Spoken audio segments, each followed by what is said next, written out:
50 years ago today, Martin Luther King delivered one of his most electric speeches, containing a phrase that still resonates. "I have a dream," he told his audience. But has that dream been realised? My name is Kenan Malik. Welcome to Versus. I have a dream that my 4 little children will one day live in a nation where they will not be judged by the color of their skin, but by the content of their character.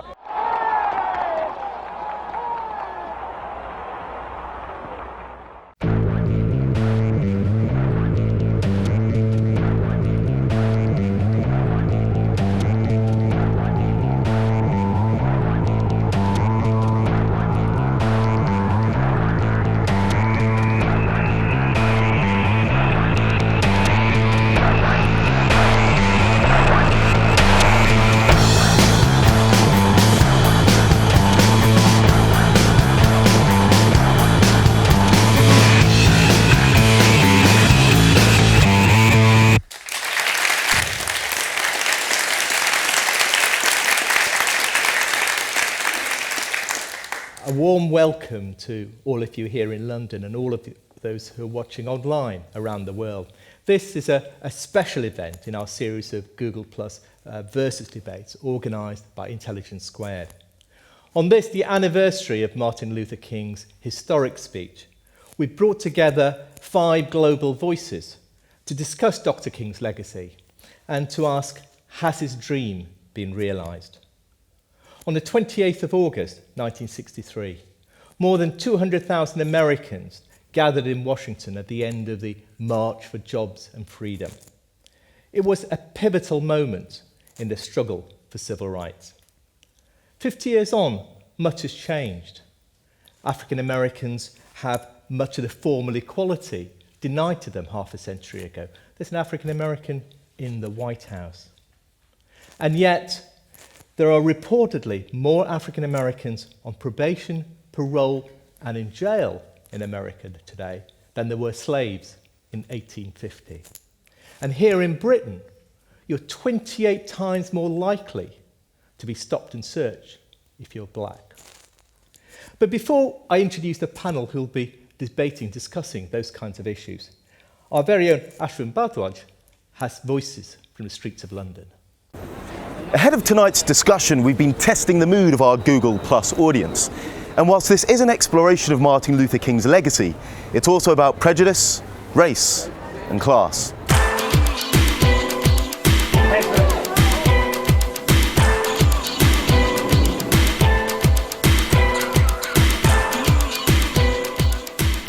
I'm in Brixton, South London, which has a long history of racial diversity.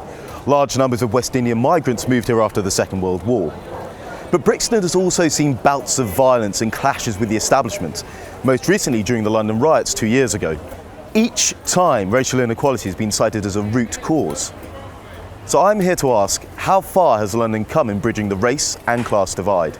Well, there is always going to be, prejudice. Everybody does it. It's not like one set of people do it and other people don't. Everybody does it to everybody else. Some people do it more publicly than others. Now it's definitely not as bad. It's definitely improved. Do you think Martin Luther King's dream of equality can be realised? Martin Luther King take it a long way, but we still got a lot to do. In as I recall, there's still a lot of racism still in this country, in America, against black people. Well, I believe that racism filters through every strata of life. Wherever you go, you can see it. Some places it's quite overt, some places it's covert. We lived in a very mixed society. We live in a very multicultural society, even though some politicians are saying that that word is gone. It's not true. And some of us want to progress forward and just live in peace. We may be a long way from the steps of the Lincoln Memorial, but the story of Brixton is a story of a place like many others, which welcomes racial diversity, but which has experienced problems along the way. Looking forward, we ask, how can King's dream be realised over the next 50 years? Well, that's one of the most challenging questions of our time. And to thrash it out, we have 5 eminent speakers here at Sadler's Hall Theatre in London, and from Australia and America joining us via Google Plus Hangout. Wherever you are, online or in the studio, you'll get the chance to put questions to the speakers a bit later. And remember, you can post your comments on the Google Plus Versus page, and you can comment also using the hashtag VSMLK. That's VSMLK. Now, as with all Intelligence Squared debates, we've already asked you to vote in the hall or online. And the pre-vote results are as follows. 22% of you think that Martin Luther King's dream has been realised. 59% think it hasn't been realised. And 19% are unsure. So plenty of room to change your mind, I think, during the debate. Let me first introduce the panellists. In the studio, we have one of Britain's most celebrated writers and poets, Benjamin Zephaniah. We have the Labour MP for Tottenham, a rising political star sometimes talked of as a future Labour Party leader, David Lammy. And from America, we have the political strategist and former special assistant to President George W. Bush, Ron Christie. And joining us live from Los Angeles, we have the Associate Professor of African American Studies at the University of California, Sahel Daloutsai. And over in Sydney, Australia, where it's very early in the morning, so we're very pleased to have you. I'm amazed to have you, the political sociologist and author, Dr. Ilana Lenton. Welcome to you all. Let's all give them a round of applause.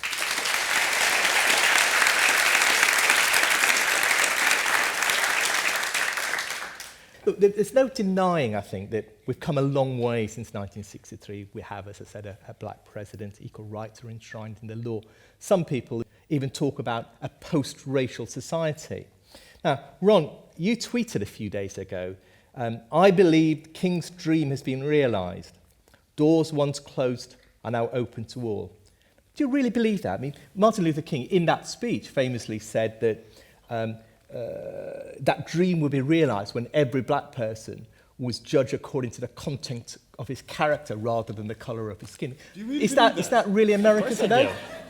Of course I do, but it's not just the content of the character versus the color of the skin. It's also that America would hold up to its creed, and of course that we hold these truths to be self-evident, that all men are created equal. We had de jure discrimination in the United States from our founding in 1789, that our 44th president of the United States, his 16 predecessors could have owned slaves. What we had, not only in 1963, but the Civil Rights Act of 1964, the Voting Rights Act of 1965, for the first time, all Americans are treated equally under the law. And hang on a second. And de jure discrimination that was in place now gave blacks the opportunity to go to school in opportunities that my parents wouldn't have had, to have worked in the White House, opportunities my parents wouldn't have had for having been black, and to have the opportunity to, through an education and the ability to work hard to achieve the dream, which that was not possible prior to the 1960s. Benjamin, that sounds really nice. I challenge everybody here to do one thing.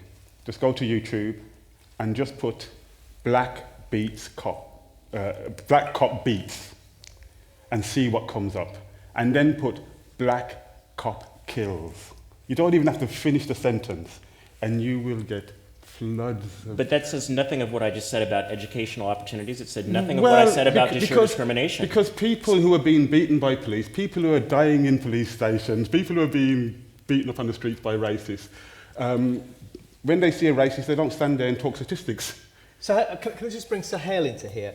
Do you accept the argument that Ron Christie's making, that, in a sense, the idea that racism still exists is a form of victimology? No, absolutely. I completely reject the argument because, I mean, I think one of the many things that the civil rights movement, if you will, or the logic of civil rights has ushered in is the idea that a black president can be possible. Now, to some, that seems like a utopian ideal. Yes, a black man can be president in America. But if we really think closely about what the civil rights logic has been, it has been a way of using black and brown faces to be ventriloquists for white supremacy, right? So that you can then have, as maybe some are on the panel, stand-ins for and ventriloquists and mouthpieces for white power. So that when we begin to talk about, education, prisons, education or opportunities writ large, what kind of education are Black and brown youth in America getting relative to white kids, right? What is that experience about? It's about metal detectors, security guards, the school to prison pipeline. We're talking about, as you mentioned, Kenan, in your opening statement, that more Black men are within the prison system now than were slaves in 1820, right? According to the Malcolm X grass movement here in the United States, every 28 hours, a Black person is killed by a police officer, vast majority of them unarmed. So when we're sitting here talking about opportunity, it's what was even said at the 1963 March on Washington by, I think it was Philip Randolph, who said, what's the use of allowing us to go into a hotel, go into certain places if we can't afford to stay there, right? So that the idea being that if de jure forms of segregation, to take those laws off the books, are not going to change the systemic and enduring legacy of white supremacy. Simply the symbolic move of changing the laws is not going to change the material reality of Black and brown people's lives on the everyday. Lana, I can see you nodding there. I mean, you've written that the very idea of a post-racial society is a way of laundering racism. Now, what do you mean by that? Mm-hmm. Well, I think that's exactly the point, and Sohail has made some very good points. Part of what's happening when we talk about a post-racial society is to, in a sense, legitimize the persistence of racism. Many sociologists and other thinkers have talked about racism as chameleon-like, as something that changes and adapts itself to the situation in which it finds itself. And I think that's the problem that we have. We tend to think about racism as being, slavery, perhaps colonialism, although I think that's often left out of the conversation. And, the very kind of direct domination and exploitation of Black people by white people. Now, obviously, that problematizes the racial, it doesn't problematize the racial spectrum, but neither does it speak to the entirety of racist experience. And a lot of what happens has little to do with that, exploitation, domination, very direct ways, although that still goes on, as we see when we look at Black deaths in police custody, the, over-incarceration of Black people, not only in the United States, but here in Australia. Aboriginal and Torres Strait Islander people make up only 2.5% of the Australian population, yet they make up 26% of the prison population, and that rises to some 80% in Western Australia. Okay, so what we want to tell ourselves is that because we have Barack Obama in the White House, and because we have some Black academics, and we have a burgeoning Black middle class, that the problem of civil rights has been solved. And it's a question of Black representation and the question of having a Black president and so on. I'll come back to it in a minute, but there is a question I want to ask David here, which is this. I don't expect that you'd agree with Ron Christie and his line, but you also have suggested that at times that the problems that Black communities face are as much cultural as political, it seems to me. You suggested after the London riots of 2011 that part of the problem was a lack of discipline, that parents should be, if I remember right, allowed to smack their children to stop them stepping out of line. Are you not, in some ways, adopting a Ron Christie approach to this, seeing culture rather than politics and racism as the problem? The first thing to say is read the whole book, not the Daily Mail headline.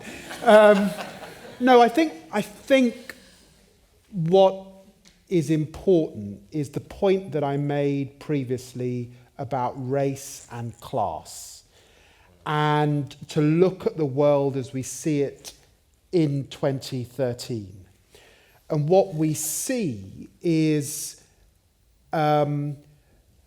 real hope, and there'll be some listening and in the audience of a certain generation in the 1950s, 60s that had such hope of what might come as we headed into the 70s and 80s. And then as we arrive today, we have to embrace the two other ideas attached to freedom, these two liberal ideas: economic liberalism that has led to a massive crash, and indeed cultural social liberalism that to some extent in some areas has led to a sense of everyone aware of their rights but not of their responsibilities. Somehow joins the banker who thinks it's his right to have a 10 million bonus, to the guy who smashes into Foot Locker because he thinks it's his right to have the trainer, to the MP who thinks it's his right to have a duck house, to a newspaper who thinks it's their right to listen to your voicemails. And so what I'm saying is, when you look at aspects of this racial discussion, but this is not unique to race, it is wrapped up in the system that we have created, the hyped up super capitalist system that we've got, a hyped up individualism that almost means that the combination that you saw Martin Luther King bring together, that made that march of, yes, many black people, but also white people standing in solidarity, almost that collective activity feels as if it's not possible now because we are such individuals. That's what my book was about and what I commented, what I said after the riots. I can see there are lots of people in the audience who are itching to have your say. I'll come back to you in just a minute. I just want to ask one question to Ron Christie, though. Don't you see the disproportionate figures of blacks in prison, unemployed, in poverty, stopped and searched by the police and so on, as expressions of racism? Or do you see it all as a consequence of the content of their character, to use Martin Luther King's phrase? Well, I think, unfortunately, if you look at the context and where this came from, I think that Dr. King obviously preached personal responsibility and wanted people to take personal responsibility for their actions. There was a former senator who at the time worked for our Department of Labor, Daniel Patrick Moynihan, and he wrote a report in 1965 about the black family. In 1965, there were 23% of black births in the United States that were born out of wedlock. You come forward to 2013, that figure has jumped from 23% to 73% of black children born out of wedlock. What does that breed? It breeds the fact that you have more often than not, a woman, a single parent, heading a household. That mother oftentimes has to put her education on hold or drop her career to take care of that child, which leads to another cycle of dependency. And so I think one of the things that is lost in this discussion is the fact that people honestly have not looked at the breakdown of the black family and assuming responsibility for, if you are going to have a child and you are going to bring another individual in the world, there are consequences. And my last comment to that I would say, going back to Sue Hale's comment about something to the effect of a black masquerading for a white figure, that is exactly what Dr. King preached against. And again, of judging individuals based on the content of their character rather than the color of their skin, and to make a simplistic, baseless attack for holding forth to one's political or personal views only underscores really how far we have to go and how some folks need to be more enlightened in their perspective. Lana, I can see you're itching to get in again. Yeah, I mean, one of the things I'm a little bit upset about in the context of this debate is that we don't have any women of color participating in it. But you know, obviously, Ron Christie has given me the opening to make the point about gender. And what he's just engaged in is the most kind of classical, demeaning of black womanhood. And, you know, just writing out the script, the typical script of Republicans, which is, you know, then replicated in so many contexts around the world. I mean, you have your own version of it in Britain when it comes to single mothers. They don't necessarily have to be black. Blaming women, if you like, for the problems of racism, which are always structural and systemic and have very little to do with either, the particular family or the particular culture, which is another problematic notion that David Lammy brought up, I think, is to completely misunderstand how race works structurally. And I think we need to bring it back to that point. David, I'll quickly take you before I take some questions from the audience. I think that this is more complex than is being indicated. Look, the fact is that Martin Luther King stood up to an experience that was slavery. And the reality of slavery is that black men, for hundreds of years, were not responsible for, frankly, where their sperm went. They could be moved from one plantation to another. I'm afraid that legacy reverberates. That is the truth. It takes centuries to get rid of that. And you can see that experience writ large in the Caribbean, and you can see it in African American society. And that's why Ron is wrong. But Luther King was, in the end, a strong, devout Christian, challenging also to responsibility. And part of my role as a figure in the black community, and it's hard, is to challenge that young man to stand up to that responsibility and to be as strong as they can. Because the truth is, having grown up without a father, it's a lot easier if that man stays involved and stays alongside that child and alongside that woman. Not, of course, marriages break up, but it's the business of being the father you need to be if you want to raise a child to proper manhood. That's the truth. Good. We have to be careful that we don't just have a kind of intellectual masturbation here. At the level I work at, with organisations that are dealing with racism, when a racist walks up to a young black woman or black man, they don't ask them where their father is. They just attack them because they are black. So let's have some compassion for the victims. This has nothing, you know, my mother raised 9 of us. Some of us have had racist attacks, some of us, like me, I got in trouble with the police. That has nothing at all to do with, I don't know if you're aware of an organisation called the National Front or the BNP. These are kind of our versions of the Ku Klux Klan attacking me on the street. They don't ask me where my parents are. They beat me because I am black. It's as simple as that. The 2 points are not congruent. My point of the fact of the matter is that Dr. King preached personal responsibility and that there has been a breakdown in the black family. Alana says, oh, well, Ron is blaming the victim and blaming people. I'm merely stating the truth. The truth of the matter is that the folks who purport to speak for civil rights in the United States don't talk about the really significant consequences of the breakdown in the family. White families break up. What's happened to them? What about the white families that break up? The white families don't have those disparate statistics. Rob, can I just ask if there's anybody in the audience who wants to get involved in this debate? Because I can see a lot of itchy people wanting to get in. Kenan, if I could say. All right, Sahel, go on. Yes. Yeah, I mean, I think this question of personal responsibility is a little bit misguided because while King and anybody who speaks about the idea of one's role in society obviously thinks about responsibility, but you know, what is the state's responsibility here? When we talk about the state's responsibility, when we talk about the systemic forms of racism that endure in the state, what is the state's responsibility to undo that, right? And when we talk about personal responsibility or choice, clearly people in life make choices, but some people's choices are much more broader and they have a much bigger kind of portfolio of choices to make. It's like the rapper Nas said, for some it's Harvard or Yale, for us it's prison or jail, right? Like we have a much smaller kind of like basket of choices that we can choose from as opposed to many other groups in society. And so we have to think about not only, when we think about the word opportunity and choice, we have to think about how much opportunity or what kinds of opportunity are afforded to people. Also, and this is picking up on Benjamin's point, which I think is a very astute one, is the idea that when we talk about the so-called breakdown of the black family, like what are the rates in white America or white families about the breakdown of the white family, the divorce rates, the out-of-children wedlocks that are had, the rates of domestic abuse and domestic violence that take place there. When white kids express their youthfulness, when white kids deviate, quote unquote, smoke weed, get caught drunk driving or something like that, that's just youthful indiscretion.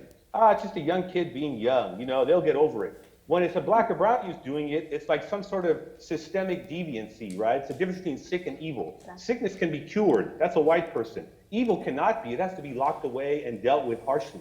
And so I think that that's a fundamental difference in terms of like how white and non-white youth are being read when it comes to this question of responsibility and the so-called breakdown of the black family. There's somebody at the back there who wants to speak. Yes? Hi, I have a question about the numbers here. You're sort of 70% of black absentee fathers. How many of them are in prison? Well, in the United States today, actually, the incarceration rate for black males constitute 6% of the population in America, and they constitute 40% of the folks who are in prison at the state and the federal level. I thought it was higher than that. I thought it was more like 1 in 10 young black men were in prison. No, the statistics there are actually, if you're between the ages of 18 and 30 in the United States, it's 1 in 3 that's within the purview of the criminal justice system, either in jail or on parole or under supervised release. Do you recognise what the point I'm making, which is the contribution of the incarceration of black men to the problem you're identifying, which is large numbers of absentee fathers, i.e. it's institutionalised racism that's causing that problem? Again, I don't believe in the systemic notion of institutionalized racism is at the cause of all the ailments of blacks in America. It's part of it, but it's not all of it. And to suggest that also individuals who are committing these crimes, that they're suddenly victims and they made, it's not their fault that they pulled a gun on somebody. It's not their fault that they killed somebody. If you look in the United States, if you look in New York City alone, 92% of murders of individuals who are black in New York City are committed by other blacks. But of course, in your view, then therefore, they should somehow be held blameless. I think that we need to hold individuals, regardless of the color of their skin, responsible for the actions that they take. Alana, I can see that you're desperate to get in again. Go on.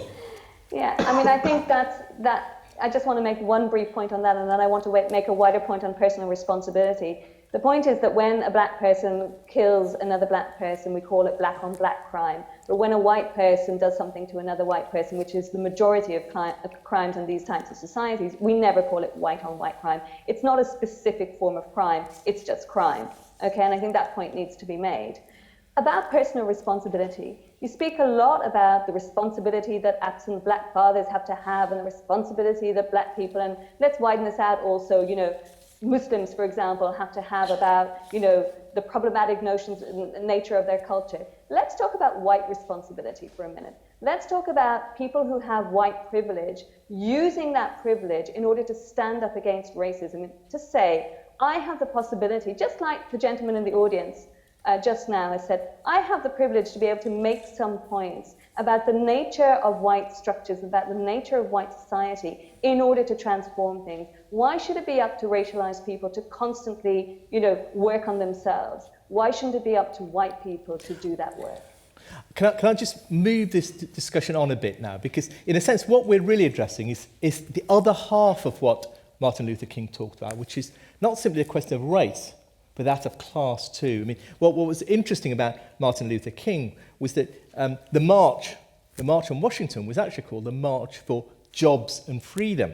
And it was an economic as well as a political struggle. And King always linked poverty and racism, the struggle against racism, to working class struggles. Now, that brings us, David, to the point you were making right at the beginning about the importance of class and how that's often ignored in a lot of the discussions in America with respect to racism. Well, my experience of the States is that they don't want to talk about class. They have a deep suspicion of socialism and of the social democrat. And frankly, there are quite significant parts of liberal African American experience. Let me give you an example. I was in the States. It was actually with the current president of the United States of America at an event at Harvard Law School. I was very privileged to get to Harvard Law School. It was a black Harvard alumni event. It was held just after Hurricane Katrina, and these very wealthy black African Americans could not get their heads around the fact that there were so many African Americans in New Orleans who didn't even have cars to get out of that city as the hurricane hit. Such was the poverty, the issue of class, and the issue of a system that denied these people that wealth. When I went to Harvard, actually, in truth, the most excluded group from Harvard was not actually African Americans, even though there's much progress to be made. It was groups like Native Americans, hardly there. There were what some people describe as poor white trash, hardly present in American society. So class is a very, very important discussion. And our experience of politics is very important. And it would be deeply remiss if I, as a Labour politician, didn't put that firmly on the table for discussion. Is that, in a sense, and this is a question to all of you, is that one of the reasons that's the case is that we spend too much time talking about racism and not enough about other forms of inequalities in society? Well, I made a point earlier that Dr. Martin Luther King made a point of addressing the white people in the audience as well and talking about jobs and justice for everybody. The point is they shot him. He was going to go on, I think, to a much bigger, and he was killed. Well, can I just bring Sahel in here, because I think he's been trying to get him for a while. Sahel, in a sense, do you think that Martin Luther King has been, the image of Martin Luther King has been sanitized to make him safer, to make him more mainstream, to strip him of the more radical aspects of his speech and of his thought? Absolutely. I mean, I think if you think about I mean, think about, and I think David was alluding to it as well. Think about what King was in 1967. I mean, while we sit here and lionize for the I Have a Dream speech in '63, to me, King's most profound speech is his '67 Beyond Vietnam speech, Breaking the Silence, where he links racism, economic equality, and U.S. militarism in Vietnam, U.S. imperialism abroad.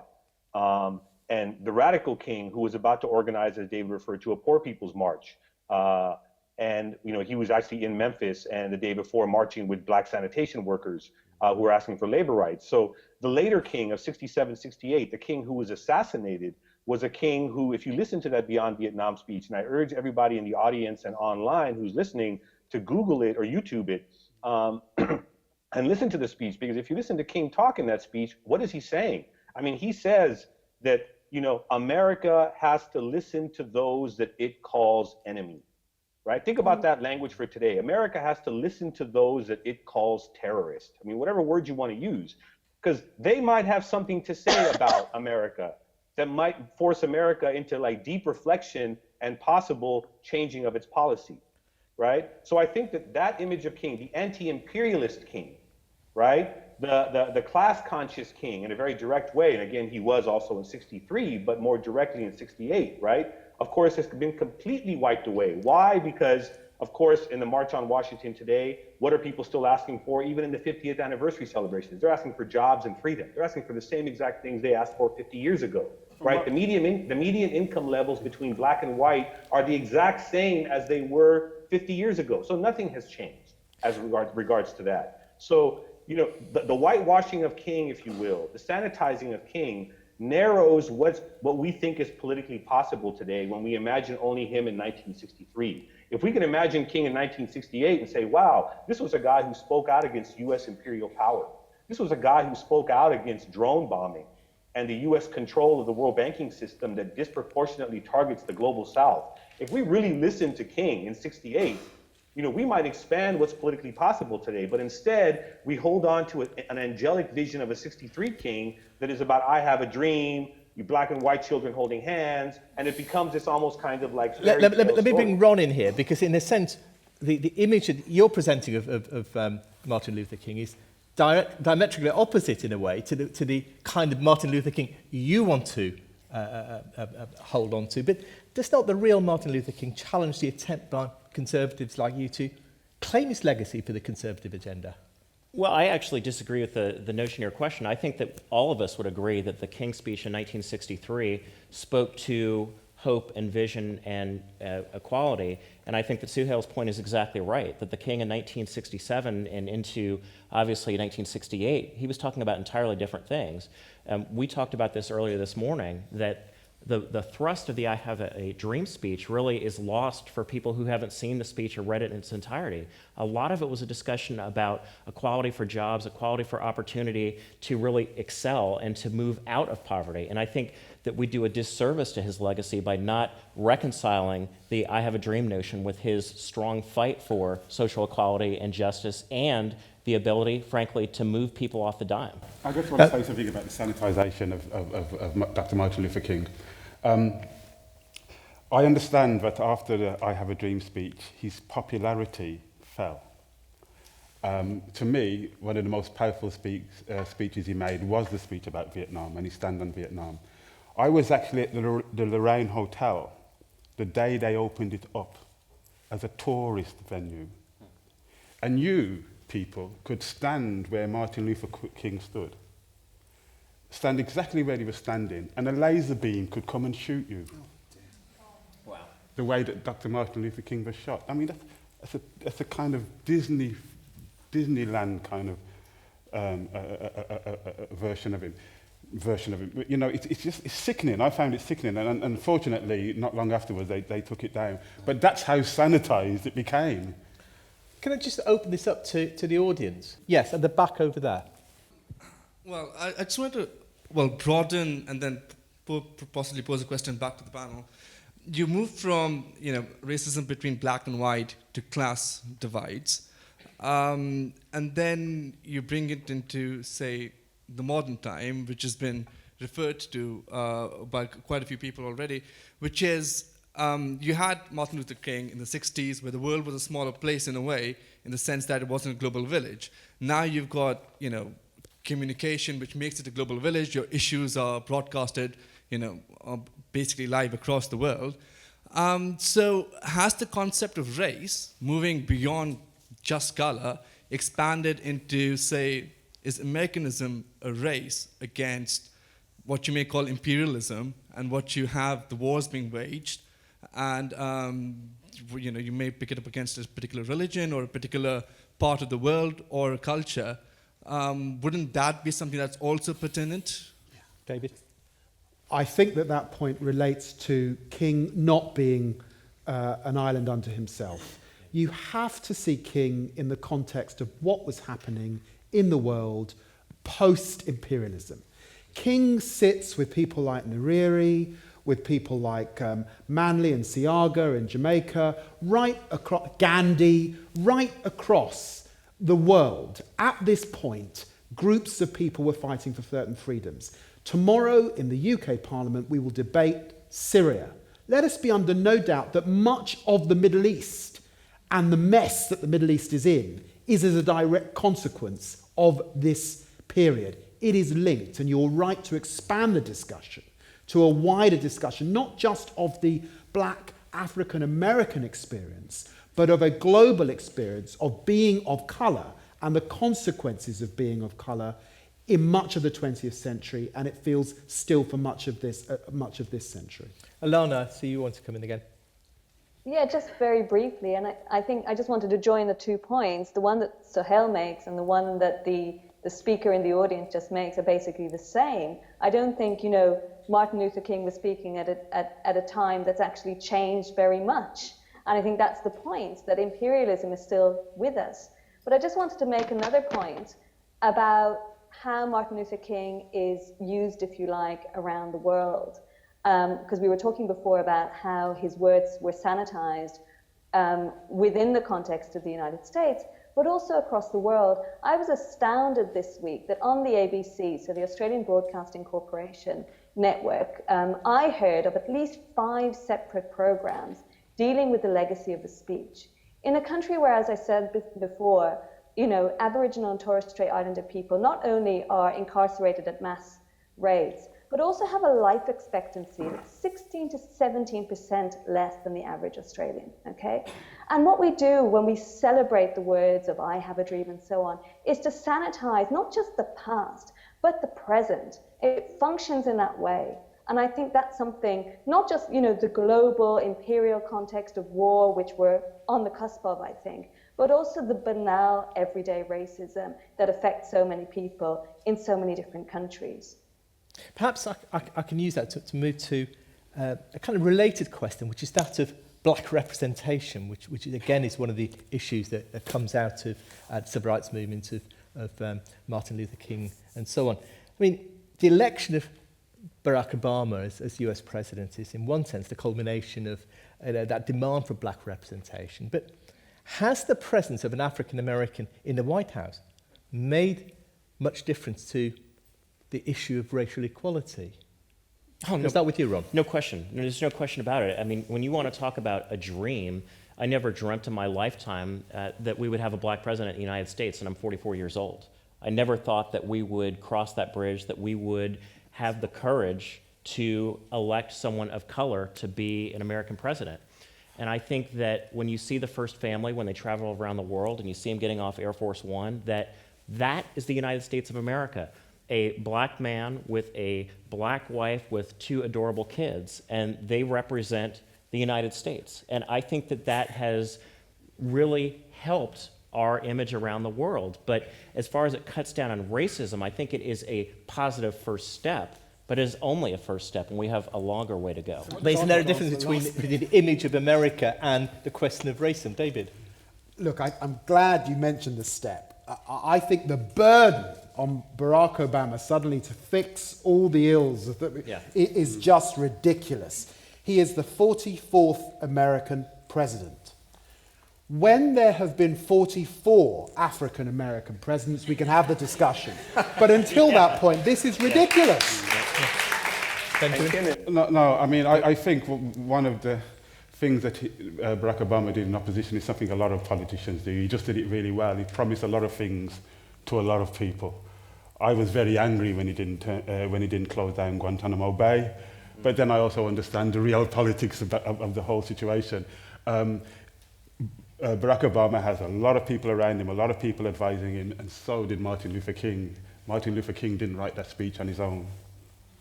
Right. And Kenan, if I can jump in, I mean, I think this issue of black representation and civil rights is the fundamental point here. I mean, we would be remiss, first of all, to not remember that it's also the 50th anniversary in this upcoming November of Malcolm X's message to the grassroots speech. And if you think about what Malcolm was saying, and not to mention the night before the March on Washington speech in '63, W.E.B. Du Bois passed away in Ghana after renouncing his U.S. citizenship, right? And I mentioned those two figures, Du Bois and Malcolm, because they both tried, and they gave their life for trying to think about black people in the United States, not as a national minority, but as part of a global majority, right? And it's something that King came to move toward in the latter part of his life. King became more like Malcolm in '67 and '68, right? In terms of tying black people's fates to the third world in the global South. If you think about what civil rights was a program and a platform that also, in demanding certain equality for black people, legislation on housing, on transportation, education, etc. What it was also doing was framing and rebranding the United States to a decolonizing third world that was skeptical of US power because it saw the way it was treating black people. And so when you think about like the civil rights movement, I'm just going to read you a quote, right? So this is like, if you look at even figures like Ralph Bunche and A. Philip Randolph, they said that carefully chosen Negroes could be more effective than whites owing to their unique ability to gain more readily the confidence of the native. This is Ralph Bunche, right? The legend of America as a liberalizing force in world affairs would and could be established because these carefully chosen Negroes would generate trust from the native, right? So during the Cold War, America understood that its treatment of black people was going to go a long way in gaining the trust of the third world. And so civil rights historically and continues to be, it's about wedding black destiny to US empire. That's what the fundamental problem is. So America has used the image of blackness as a way of forwarding US empire, as opposed to figures like Du Bois, Malcolm, and a whole host of others who said, wait a minute, if we are going to understand white supremacy, we have to see it as a global phenomenon. And Ron, so we have to fight it on a global level. Ron, can I bring you, because when I asked about the question about Barack Obama in the White House, your response was that it's good for the image of America. Now, isn't that part of the problem, is that we look at that in terms of the image of America rather than the reality for African Americans? No, my entire point, if we go back to the very beginning of our discussion, Kenan, I think is King's dream. He really wanted the day when his 4 children would be viewed not based on the color of their skin, but by the content of their character. Barack Obama was elected to the United States Senate, he was elected to the presidency, and he was reelected based on the content of the message that he delivered, not that, oh, I'm just someone who's black. My point is, the goodness that comes out of that is that we have taken a small step and a very important step forward of having the first family travel around the world and say, the United States has taken an affirmative step away from our past, and we are taking an affirmative step forward to our future of what that needs to be. And I don't think those are congruent. My image of the United States at the moment is coloured by Trayvon Martin. Trayvon Martin. Explain Trayvon Please, Martin. I would love to hear that. Well, he was a man who was, a young boy actually. 17, that was going out to buy candy or something, that was attacked by a vigilante. It's the wrong place at the wrong time. And shot. Wrong place at the wrong time. That's said to a lot of black people when they're killed. And it took people to come out on the streets before any... The place where his parents lived. He wasn't in the wrong place at the wrong time. Let's just make well, the point. His mother lived there. Yes, so true. Yeah, he was going about his business. And if we're going to use that metaphor, I think that we have to also think, if we're going to use that metaphor, that trope, right, then we have to think about where the United States was after 8 years of Bush, after 9/11. Barack Obama was in the right place at the right time. The right time. Exactly. He was able to He was able to rebrand U.S. empire after 8 years of Bush and put a more benevolent face on it, when in fact, he has droned more people than Bush. Yes. Obama has deported more people in the United States than all the presidents before him combined, right? And when you think about, and when you think about those kinds of policies, and that's just the tip of the iceberg when we think about the new enemies that the United States has created for itself, both abroad and domestically, we have to really think about what Obama's presidency has really cashed in on, and to use King's metaphor of the check, right? Mm-hmm. What has really been cashed in for? I mean, really, we have, the enduring legacy of racism and imperialism. And so again, we have to return back to King of 67, 68. We have to return to Malcolm X. We have to return to W.E.B. Du Bois when we start to think about how blackness is being used to foment and kind of expand U.S. imperial power.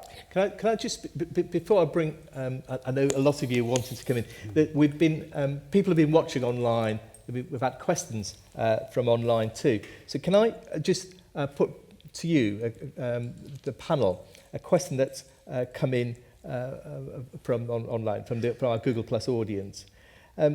Essentially it is, do we need an updated dream now? And culture has changed beyond all recognition. You're as likely to find a white Anglo-Saxon Muslim as you're a black Middle Eastern Christian. Haven't we moved beyond considerations, beyond simply race, to questions of class, gender, etc.? In other words, do we need a new kind of dream? Actually, let's put it slightly differently, which is say, if Martin Luther King was alive today and he was giving the I Have a Dream speech, what issues would he address? I think he would talk about, and this is pure speculation, but I think he would talk about women. I think he would talk about the Catholic Church. I think he would talk about rights for gays and homosexuals. I think he would talk about probably gypsies and Native Americans. He would be talking about the global village. And at the time, I think he was giving the speech, there was this mass of people in front of him, but I don't think, and this is just that he realized the impact that speech would have. But I think if he was giving it now, he would know that in a couple of minutes' time, it would be Googled. Ron, can I ask that same question to you, which is, I agree. Is there an update? Do we need an updated dream? And what would an updated speech, I Have a Dream speech, what would that address? I think Benjamin's pretty much spot on. Of my readings of Dr. King and his philosophy, I think that he would be talking about women absolutely correctly. I think he would be speaking out against any form of discrimination, but it has to be beyond race. I think based on gender, based on anything that people aren't treated as equals in society and under law, I think he would object to. I agree. Thanks, John. Now, you all voted at the beginning. Now, ballot boxes will be going around for you to cast your vote again, now that we've got close to the end of the discussion. Now, you've all got cards like this. Now, tear off either for or against. That is, whether you feel Martin Luther King's dream has been realised or you feel that it hasn't been realised. And if you're still undecided, put the whole card in the ballot box. And for those of you watching on YouTube, the online vote is now live on the bottom right-hand side of your screen. Now, we've only got a few minutes before we have to finish this. Perhaps the best way to do it is to ask what you feel about the future. In other words, are you optimistic, pessimistic about the possibilities of racial equality in the next 10, 15, 20 years? David? I'm optimistic because we have travelled some distance since Martin Luther King made that speech, and I'm optimistic about the human condition. And frankly, you can't be in politics if you're not. Having said that, there are some things that make me deeply depressed. I was depressed a few weeks ago when there was this story about Oprah Winfrey and that handbag in Switzerland. But I was not depressed because of the racism in Switzerland. I was depressed because the handbag was worth more than 99% of black people in the world earn in a year. And there was no real discussion of how abhorrent that is. That upset me. And I think that King would have something to say about that. So optimistic, yes, but my God, the singularity and the pathetic nature of some of the debate and commentary from journalists and others really, really makes me very sad. There was somebody in the audience down there. I know you've had your hand up, so can we... I was just going to ask whether the panel would advocate and whether they think Martin Luther King would have advocated positive action, as it's been called, and if not, what practical steps can we implement to get closer towards Martin Luther King's dream? Let me just... we'll come back to that. I'll get them all to answer, but there was also somebody up there, the lady in red over there. No, it's just something that no one's touched on this evening about racism in the context of perception and image. I remember the first time I went to the States. I think I was 8 years old, and I was swimming in a swimming pool with my brother, and we saw two young boys, maybe 14, 15, walk past in sort of what you would now refer to as sort of hip-hop fashion, and I remember being terrified, and the only reason that I can explain that is just because of what I'd been seeing in the media. And I think if you're in a street in America, for example, in the murder that you were speaking about, is your perception of that person wholly unjustified? Is it just because you're statistically aware? And where do we get those perceptions from?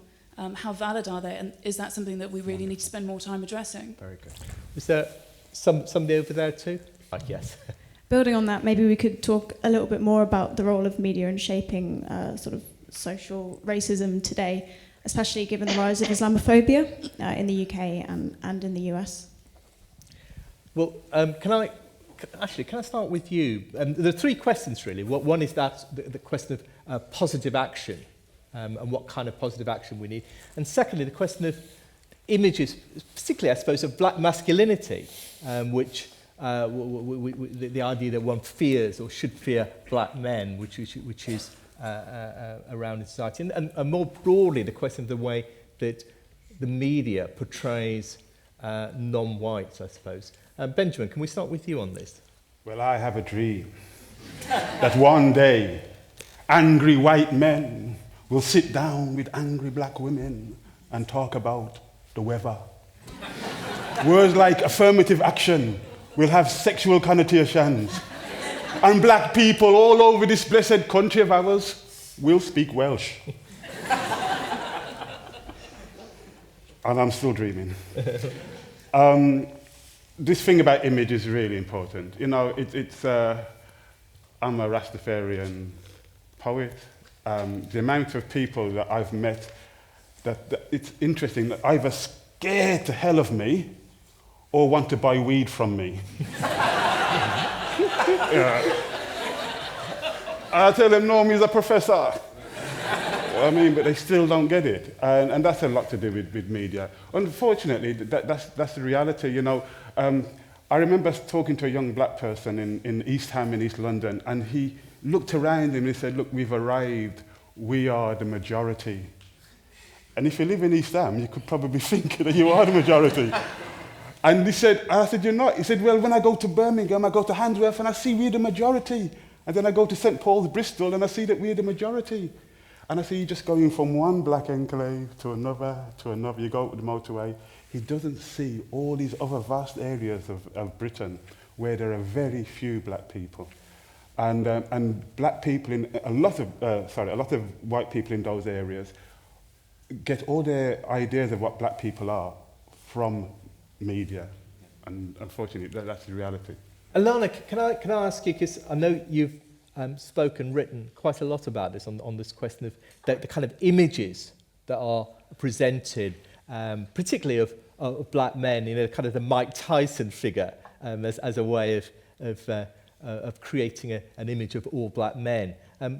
How do you respond to this question of the kind of image that there exists in our society about black masculinity? Well, I think it's really interesting, I mean, not necessarily only on black masculinity, but also linking it to the question from the last woman about Islamophobia. Isn't it interesting how when we listen to the debates about race and specifically Islam and Islamophobia in contemporary societies, what a lot of mainly white, liberal, commentators are asking for is for people to behave as individuals, to be liberal, to be as Gavin Titley and I said in our last book, free like me. You know, why can't they just be like us, you know? And to try to explain everything in terms of people's culture. And at the same time, you have the massification of stereotypes of the type that the first woman spoke about. So all black men are like this. They are all disrespectful of women. They all wear certain clothing. They all, you know, might kill you or whatever it is. All Muslims are, you know, downgrade women again. They are all, you know, disrespectful of the country in which they live. They don't feel as if they're real citizens, and on and on and on. So it's very interesting how I once met somebody who was a migrant to Ireland from an African country, and he said to me, you know, I've done everything that I've been asked to do. I sent my girls to a normal Irish school. They speak Irish better than any of their classmates. I made sure they were completely integrated. And still I'm told, get back to where you came from. He goes, I'd like to be able to go one day to the Office of Integration and get the final stamp. You are now integrated. Don't bug me anymore. And the point is that that's not possible. And it's not possible because the goalposts of racism keep shifting. We're never good enough, okay? And I think that's something that needs to be understood in the context of the, you know, the wider context that we're talking about today. So, Hale, I mean, maybe you should pick that issue up, the idea that the goalposts of racism keep moving all the time. Right. I mean, you know, they do keep moving, man, and I love that metaphor. I mean, it's ironic that the very people who we're commemorating today in terms of the 50th anniversary of the I Have a Dream speech were also being surveilled by the state and the FBI and COINTELPRO.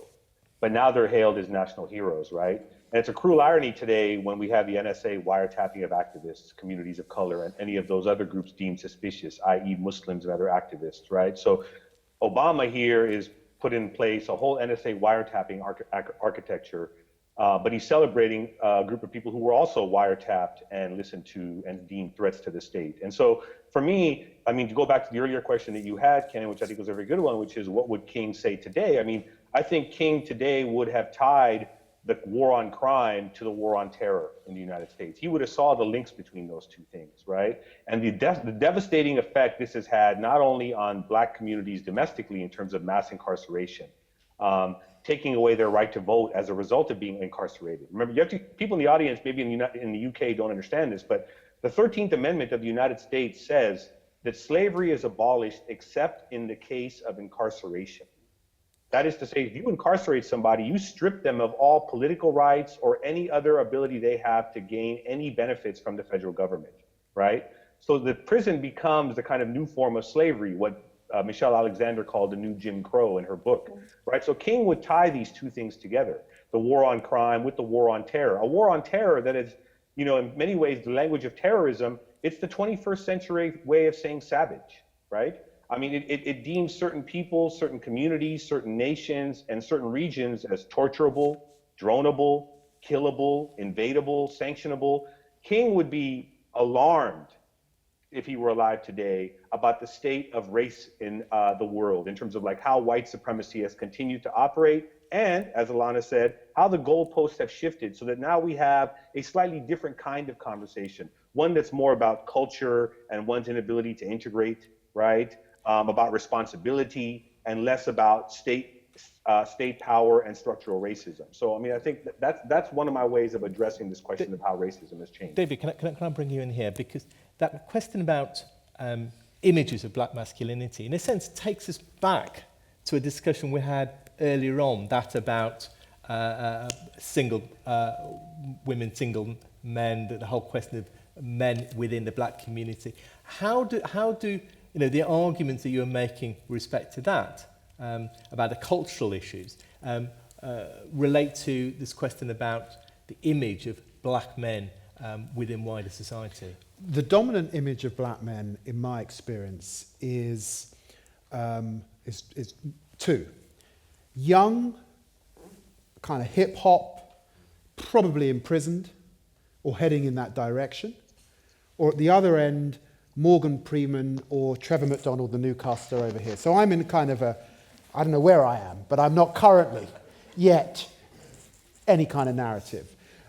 this is encapsulated by the way in which, when we had the riots in London 2 years ago, yes, there were young urban youth on the streets, but the vast majority of urban young people in London stayed at home. Never heard that story. There were many on the streets who were not young, they were grown, hard-backed men, as my mother would have put it. And you don't see that image. I thought it was an insult, and I hope this doesn't cause offence, but the night Barack Obama is elected, BBC Newsnight puts up Dizzy Rascal to speak for whether that was an achievement. That is an insult, and it demonstrates how liberal white Britain can pander to the stereotype just as much as the right. I have to say, I think that's a really, really important point, that liberal racism. But can I just have, very, very quickly, we're just about out of time, so very, very briefly, just your closing thoughts on this anniversary of Martin Luther King's speech. Benjamin? Well, Martin Luther King didn't put a time on it. He didn't say, I have a dream and in 50 years it's all going to come true. That's just what we're doing. I think we have come a long way, but we still have a long way to go. Martin Luther King had a dream. I don't know how many percentage of the people here, but I know a lot of people in the world are still dreaming. Alana, do you want to come in? Yeah, I think what the Puerto Rican sociologist Eduardo Bonilla Silva calls a pesoptimist, in that, you know, my natural inclination is to be a pessimist, and I think everything that I've said tonight points in that direction. But I'm also optimistic because I think that there's a global movement. I think, basically speaking, non-white people, racialized people, are the majority of the people in the world. People are more connected than ever before, and they are talking to each other, and they're relativizing the hegemony of the United States and Europe. They're talking about the colonial legacy, they're talking about the imperial present, and they're rising up. Many efforts are being made to quell that movement, but I think it's ultimately unstoppable. We may not see it in our lifetime, but ultimately, we're going to relativize that power. Thanks, Alana. Ron, what's just a few final thoughts? I think the legacy 50 years away from that initial speech is very positive. I think we've made tremendous progress. I think that systemic racism, at least in the United States, is not only illegal, but it's culturally not acceptable. And I think that the steps forward are gender equality and income equality and class structure, things that we've only started to talk about within the last 5 to 10 years that I think Dr. King would be proud that we've recognized that we've made some progress, but now we need to address gender and socioeconomic equality. So Hale, your last thoughts on this? We've got almost out of time, so it has to be very, very quick. Sure. I mean, of course, King's I Have a Dream speech, he played on the metaphor of the American dream. And while I'm not going to quote a political sociologist like Alana did, instead I'll paraphrase a comedian, George Carlin, when talking about the American dream. He said that if you're going to believe, in order to dream, you have to be asleep, right? And one of the things that I'm concerned about is the way in which that stupor that white America and the white Western world is in, that stupor that it's in, does not allow it to see the ways in which white supremacy continues to structure the daily lives and determine the daily lives of non-white people in Europe, the United States, and in the global South through a whole host of mechanisms. We have to remember, like, the ability to impose sanctions on a country is about a power differential. Iran or Syria cannot impose sanctions on the United States. The United States, though, can do it on those countries. That has to do with power. And that is a power that came out of a colonial legacy of racism. And so I'm just saying that those are enduring legacies today. And so I would hope, although I'm very optimistic about people's ability to resist, but the stupor that white America and the white Western world is in gives me a huge reason to be concerned. So I'll have to cut you off there. Thank you very much. I'll leave David Lammy with the last word on this. Well, I mean, I think that it's a good moment that the world is looking at what Martin Luther King said, and clearly there will be other prophetic sons and daughters to come in our lifetimes and beyond, because there is much still to do. Mm-hmm. Thank you, David. Well, the final vote is now in, before I tell you how you all finally voted, let me remind you of how you voted at the beginning, where 22% of you thought that Martin Luther King's speech was dream had been realised. 59% thought it had not been realised, and 19% did not know. At the end, we've got 26% who think it has been realised, 69% who think it has not been realised, a slight increase, and the rest don't know. Well, my thanks for all of you here this evening, both in your voting and in your engaging with the discussion. You can continue the debate online on Google Plus Versus page, and for now I'd like to thank all our speakers, David Lammy, Benjamin Zephaniah, Ron Christie, Alana Lenton in Australia, and Sahel Dalutza in Los Angeles. My thanks to you all. You can carry on our discussion online, and my thanks also finally to Intelligence Squared and to Google for making all this possible. Don't forget to follow Versus on Google+. For now, it's good night.